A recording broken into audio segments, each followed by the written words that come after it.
গরমকাল তো পড়েই গেছে, তাই গরমকালে যদি আরামদায়ক কোনো শাড়ি থাকে সেটা হলো পিওর কটনের জামদানি শাড়ি।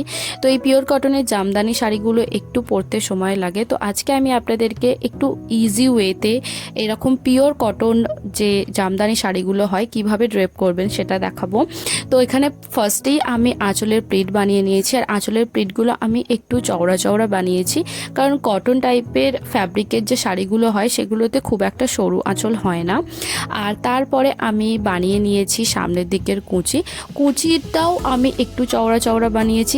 এরপর আমি কি করেছি, বাঁ দিকের কোমরের দিকটা কিভাবে সেট করেছি, একটুখানি ডান দিকের কোমর থেকে ফ্যাব্রিকটাকে খুলে নিয়েছি, তারপর ফ্যাব্রিকটাকে ভালো করে টেনে নিয়ে আমি ডান দিকের কোমরে গুঁজে নিয়েছি। এতে কিন্তু দেখুন আমার সেফটি পিনের কোনো প্রয়োজন লাগলো না, বাঁ দিকের কোমরের পোর্শনটা এমনিতেই সেট হয়ে গেল ভালো করে।